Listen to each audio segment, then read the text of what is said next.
இன்னைக்கு நம்ம ஒரு வித்தியாசமான மிஸ்ட்ரி அனிமி சீரிஸ் தான் பார்க்க போகிறோம். இதில் பார்த்தீங்கன்னா வேம்பையரை நம்ம விதவிதமாக பார்த்துருப்போம். லவ் ஸ்டோரியில் பார்த்துருப்போம், வேட்டையாடி பார்த்துருப்போம், வேம்பையரை வேட்டையாடி பார்த்துருப்போம், அது மாதிரிலாம் பார்த்துருக்கோம். ஆனால் இதில் ஒரு வேம்பையர் தான் ஒய்ஃப் இறந்ததுக்கப்புறம் அந்த குழந்தைங்களை பார்த்துக்கணும். அதே நேரத்தில் இங்கே ஒரு தொடர் கொலை போயிட்டுருக்கு, அதையும் அவன் கண்டுபிடிக்கணும். எப்படி அவன் ரெண்டுத்தையுமே செஞ்சு முடித்தான். அது மாதிரி தான் அந்த அனிமி சீரிஸ் இருக்கும். காமெடியாக மிஸ்டீரியஸாக நல்லா இருக்கும் பார்க்கவே. அதனால தான் எடுத்துகிட்டு வந்தேன். இதில் ஃபஸ்ட்டு சீன்லேயே பார்த்தீங்கன்னா நம்ம ஹீரோ டாலி தான் அங்கே இருக்க நிறைய பேரை வெட்டி வீழ்த்திக்கிட்டே ஓடிக்கிட்டு இருக்கான். வேகமாக உள்ள ஓடி பார்த்தா அப்படியே அவனோட ஒய்ஃப் இறந்து கீழே விழுகுறாங்க. அப்படியே அவன் கையில் சொல்கிறாங்க, இது மாதிரி நம்ம குழந்தைங்கள பார்த்துக்கோ, உன்னோட அன்பு எல்லாத்தையுமே அவங்களுக்கு கொடு அப்படிங்கிற மாதிரி சொல்லிட்டு அப்படியே இறந்து போகிறாங்க. அப்படியே இங்கே கட்டுறாங்க, நம்ம ஹீரோ அந்த குழந்தைங்கள வச்சுட்டு உட்காந்துருக்கான். அப்படியே அடுத்த சீனில் இங்கே கட்டினா ஒருத்தன் வேகமாக தெருக்குள்ளே ஓடிக்கிட்டு இருக்கான். அவனை யாரோ 5 பேரை துரத்திட்டு அப்படியே மடக்கி பிடிச்சிடுறாங்க. இவங்க யாருன்னு தெரில, இவன் என்ன பண்ண போகிறாங்கன்னு தெரில. அப்படியே இங்கே மறுநாள் கட்டுறாங்க.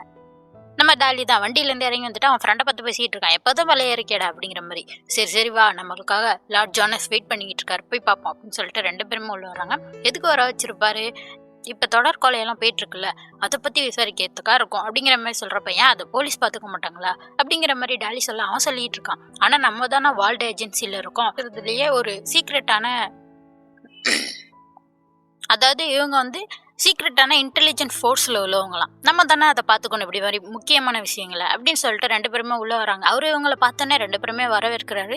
நீங்கள் இந்த வால்ட் ஏஜென்சியில் சேர்ந்து எவ்வளோ நாள் ஆகுது அப்படிங்கிற மாதிரி கேட்டால் 9 மாதம் ஆகுது அப்படிங்கிற மாதிரி சொல்லியிருக்கப்ப டாலி சொல்கிறான், சரி சரி பேசுனது போதும், சீக்கிரம் விஷயத்துக்கு வாங்க, எதுக்கு வர வச்சிங்க அப்படிங்கிற மாதிரி கேட்குறப்ப அப்போ தான் அவர் சொல்ல ஆரம்பிக்கிறாரு, இது மாதிரி தொடர் கொலை போயிட்டுருக்குல்ல, அதை பற்றி உங்கள்கிட்ட விசாரிக்கலாம், உங்கள்கிட்ட சொல்லலாம் அப்படிங்கிறதுனால தான் வர சொல்லியிருந்தேன் அப்படிங்கிற மாதிரி சொல்கிறப்ப இந்த ஃப்ரெண்டு சொல்கிறான், அதை பற்றி நான் கொஞ்சம் விசாரித்தேன். ஆனால் இப்போ செத்துப்போன விக்டிம்ஸ் யாருமே ஒருத்தருக்கு ஒருத்தர் தொடர்பு இல்லாதவங்க, இவங்களுக்கு இடையில எந்த கனெக்ஷனுமே கிடையாது அப்படிங்கிற மாதிரி சொல்கிறப்ப, இருக்கு ஒரு விஷயம் இருந்துச்சு, அவங்க இறந்து கிடந்த எல்லா இடத்துலையுமே இந்த கார்டு கிடைச்சிது அப்படின்னு சொல்லிட்டு அந்த கார்டை கொடுக்குறாரு. அதில் என்ன எழுதியிருக்குன்னா, சாவு எல்லாத்துக்குமே ஈக்குவலாக இருக்கும், த வேம்ப் இஸ் நோ ட்ரம்ப் அப்படிங்கிற மாதிரி எழுதியிருக்கு. இதை பார்த்தோன்னே டாலி சொல்கிறான், இந்த ட்ரம்ப்புங்கிற ஒரு விஷயம் உண்மையாக இருக்குன்னு இவங்கெல்லாம் நினச்சிக்கிட்டு இருக்க குரூப்போ அப்படிங்கிற மாதிரி சொல்கிறப்ப இவன் சொல்கிறான் ஃப்ரெண்டு, ஆனால் அது ஒரு ஃபேரிடேல் தானே, அதெல்லாம் உண்மை கிடையாது அப்படிங்கிற மாதிரி சொல்கிறப்ப தான் இந்த லார்ட் ஜானஸ் சொல்கிறாரு, இது மாதிரி ட்ரம்ப்புங்கிற ஒரு விஷயம் இந்த உலகத்தில் எங்கேயோ உயிரோட தான் இருக்குது அப்படிங்கிற மாதிரி அவர் சொல்கிறாரு. இந்த ட்ரம்ப்புங்கிறது விளக்கம் என்னென்னா ட்ரூ ஆஃப் வேம்ப், அதாவது இந்த வேம்பயர்ஸை உருவாக்குனவர், அவர் பேர் தான் ட்ரம்ப்னு சுருக்கமாக சொல்கிறாங்க. அதை பற்றி தான் இவரும் சொல்கிறாரு. அவர் எங்கேயாச்சும் இருப்பார், அவர் தான் நம்ம எல்லாரையுமே உருவாக்குனது. இப்போ என்ன சொல்கிறாங்கன்னா, நம்ம எல்லாரும் இங்கே இருக்கவங்க எல்லாருமே வேம்பயர் தான், இவங்களோட எல்லாரோட மைண்டுமே அவரு கூட கனெக்டில் இருக்குமா.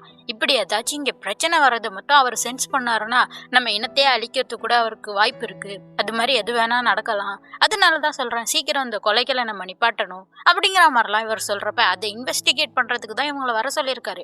உடனே டாலி சொல்லிடுறான், இல்லை இந்த வேலைக்கு நான் ஒத்துக்கல அப்படிங்கிற மாதிரி சொல்லிட்டு அவன் பாட்டுக்கு வெளில போயிடுறான். அப்படி இங்கே காட்டுறாங்க. இப்போ இந்த டாலி சொல்லிட்டு போனதை வச்சு தான் லார்ட் ஜோனஸ் மித்த பேர்ட்டையும் பேசிகிட்டு இருக்காரு. இது மாதிரி அவன் ஒத்துக்காமல் போயிட்டானே அப்படின்னு சொல்லிட்டு மித்த எல்லாருமே பேசிக்கிட்டு இருக்காங்க. சரின்னு சொல்லிட்டு இங்கே ஒருத்தர் எந்திரிக்கிறாரு. அப்போன்னா நீங்கள் சொன்னபடி அவனை நம்ம கூட வேலைக்கு சேர்த்துக்கணும் அப்படிங்கிற மாதிரி சொல்லிட்டு நாங்கள் அதை செய்கிறோம் அப்படிங்கிற மாதிரி சொல்லிட்டு இவங்க 3 பேர் கிளம்புறாங்க. ஏன்னா இப்போ நம்ம டாலி தான் இந்த மித்த வேம்பயர் குடும்பத்திலேயே ஒரு பவர்ஃபுல்லான குடும்பத்துலேருந்து வந்தவன். அவனும் இந்த டாஸ்க் ஃபோர்ஸில் இருந்தால் பிரச்சனை எல்லாம் சீக்கிரம் முடிஞ்சிரும்னு சொல்லிட்டு தான் அந்த லார்ட் ஜோனஸ் பார்க்குறாரு. அதனால தான் அவனை வர வைக்கவும் பார்க்குறாரு. இதில் வர அவர் என்ன சொல்லியிருப்பாருன்னா, அவனோட சூழ்நிலை அப்படி இருக்குது அப்படிங்கிற மாதிரியும் சொல்லியிருப்பாரு. சரின்னு சொல்லிட்டு இவங்க 3 பேருமே டாலியோட வீட்டுக்கு தான் வந்துக்கிட்டு இருக்காங்க. அப்புறம் இந்த அனிமியோட பேரை சொல்ல மறந்துட்டேன், டெலிகோ நர்சரி தான் இந்த அனிமியோட பேர். இப்போ இந்த 3 பேருமே வீட்டுக்கு வந்துட்டாங்க. ஒரு தாத்தா தான் இவங்க 3 பேருமே அந்த ரூமுக்கு கூப்பிட்டு போகிறாரு. இதில் வேற என்ன சொல்கிறாருன்னா, நீங்கள் பார்த்து சர்ப்ரைஸ் ஆக போகிறீங்க அப்படிங்கிற மாதிரி சொல்லிட்டு போய் கதவை திறந்தா அங்கே பார்த்தா டாலி முதுகில் ஒரு குழந்தை, முன்னாடி ஒரு குழந்தை ஓடிக்கிட்டு இருக்கு, தொட்டிட்டு ஓடிக்கிட்டு இருக்கான். அழுகாதுன்னு சொல்லிட்டு இவங்கெல்லாம் பார்த்துட்டு நிற்கிறாங்க. ஒரு முக்கியமான குடும்பத்தோட ஹெட்டு என்னடா இவன் இப்படி பண்ணிக்கிட்டு இருக்கான்னு சொல்லிட்டு பார்த்துக்கிட்டு இருக்காங்க. அப்படியே இங்கே அடுத்த சில்ல கட்டுறாங்க. இப்போ இவங்க எல்லாருமே இங்கே உட்காந்துருக்காங்க. அங்கே டாலி சொல்லிட்டு இருக்கான், கடைசியாக அழுதுட்டு தூங்கிட்டாப்பா அப்படிங்கிற மாதிரி சொல்கிறப்ப இந்த ஃப்ரெண்ட் இருந்துச்சு கத்துறான், நீ என்ன பண்ணிக்கிட்டு இருக்க, நீ ஒரு முக்கியமான குடும்பத்தை சேர்ந்தவன், உனக்கு எவ்வளோ முக்கியமான வேலை இருக்குது, அதெல்லாம் விட்டுட்டு என்ன குழந்தைங்கள பார்த்துக்கிட்டு இருக்க அப்படிங்கிற மாதிரிலாம் சொல்கிறப்ப உடனே டாலி சொல்கிறான், சரி உன் பையனுக்கும் என் பையன் வயசு தானே ஆகுது, உன் பையன் பேர் கூட ஆஞ்சலோ தானே, சரி அவனை நீ எப்படி பார்த்துக்கிற அப்படிங்கிற மாதிரி கேட்டால், நான் ஏன் அதெல்லாம் பண்ணணும், நான் ஒரு உயர்ந்த குடும்பத்தை சேர்ந்தவன், குழந்தைங்கள வளர்க்குறது எல்லாமே என் வேலை, அதெல்லாம் நானிஸ் தான் பார்த்துப்பாங்க அப்படிங்கிற மாதிரி சொல்கிறான். சரின்னு சொல்லிட்டு இவன் கேட்டுக்கிட்டு இருக்கான். அந்த ஹென்ரிக்கோன்னு இன்னொருத்தர் இருப்பான், அப்புறம் டீனோன்னு ஒருத்தர் இருப்பான். உங்களுக்கும் பசங்க இருக்காங்கல்ல, அவங்கெல்லாம் என்ன பண்றாங்கன்னு கேட்டா, ஹென்ரிக்கோக்கு ட்வின்ஸ் 2 பொண்ணுங்க இருக்காங்க. அந்த டீனோக்கு ஒரு பையன் இருக்கான். அவனுக்கு 7 வயசா. அப்போ உங்களுக்கும் நிறைய தெரிஞ்சிருக்குமே, நிறைய எக்ஸ்பீரியன்ஸ் பண்ணியிருப்பீங்களே, எனக்கு கொஞ்சம் அட்வைஸ் கொடுங்களேன்னு சொன்னா அவங்களும் சொல்றாங்க, எங்க குழந்தைங்களையும் நானிஸ் தான் வளர்க்குறாங்க அப்படிங்கிற மாதிரி சொன்னோன்னே இந்த ஃப்ரெண்ட் எந்திரிச்சு கத்த ஆரம்பிக்கிறான். இப்போ நீ என்ன சொல்ல வர? இந்த குழந்தைங்கள பார்த்துக்கிட்டதுனால நீ வேலைக்கு வர மாட்டியா? நீ ஒழுங்கா வேலைக்கு வர அப்படிங்கிற மாதிரி சத்தம் போட டாலி சொல்லிடுறான். நான் தான் லார்ட் ஜோனஸ்ட்ட சொல்லிட்டேனே இது மாதிரி என்னால வர முடியாதுன்னு சொல்லிட்டு. அப்புறம் என்ன அதை பத்தி எதுக்கு இங்க வந்து பேசுற அப்படிங்கிற மாதிரிலாம் இவன் கிட்ட ஃப்ரெண்டு சொல்றான். இது மாதிரி இந்த வேம்பையர் இனத்தை காப்பாற்ற வேண்டியது நம்ம வேர்ல்ட் ஏஜென்சியோட ஒரு முக்கியமான செயல். அதையே விட்டுட்டு நீ என்ன இப்படி பண்ணிக்கிட்டு இருக்கேன்னு சொன்னா அதுக்குள்ள டாலி எந்திரிச்சிடறான். இது மாதிரி நான் டைப்பர் மாத்துறதுக்கு நேரம் வந்து சொல்லிட்டு போக இவன் பிடிச்சி கேட்டுட்டு இருக்கான். முக்கியமான விஷயம் பேசிட்டு இருக்க, டைப்பர் மாத்த போறேன்னு சொல்லிட்டு இருக்க அப்படிங்கிற மாதிரிலாம் பிடிச்சி உழுக்க. அப்பதான் டாலி சொல்றான், நான் என்கிட்ட கேட்டுக்கிட்டது தான் நான் பண்ணிட்டு இருக்கேன் அப்படிங்கிற மாதிரி சொல்றப்ப அங்க குழந்தை அழுவ ஆரம்பிச்சிருதா. சரின்னு சொல்லிட்டு டாலி அங்க போயிடுறான். இவங்க 2 பேரும் பார்த்துக்கிட்டு இருக்காங்க. யாரு கேட்டுக்கிட்டது அப்படின்னு சொல்லிட்டு, ஒருவேளை இந்த ஃப்ரெண்டு கிர்ஹார்ட் இருக்கான்னா இவனுக்கு தெரியும் போல அப்படிங்கிற மாதிரி பார்த்துட்டு இருக்காங்க. அப்படியே இங்க டாலியை கட்டுறாங்க. இங்கேயா அந்த டாலி வந்து அந்த குழந்தைய வச்சு ஆட்டிட்டு இருக்கான். அதுவா அழுன்னு அழுதுகிட்டு இருக்கு. அந்த நேரம் பார்த்தா அங்க கிர்ஹார்டு வந்துடுறான். அவன் வந்துட்டு இன்னும் நம்ம பேசி முடிக்கல, அதுக்குள்ள நீ எங்க போன அப்படிங்கிற மாதிரி சொன்னேன்னு டாலி தூக்கி அந்த குழந்தைய நல்ல நேரத்துல வந்தாடா அப்படின்னு சொல்லிட்டு இவன்ட்ட கொடுத்துட்டு இந்த வந்துடுறேன்னு ஓடிடுறான். இவனா அந்த குழந்தை கத்துன்னு கத்துது.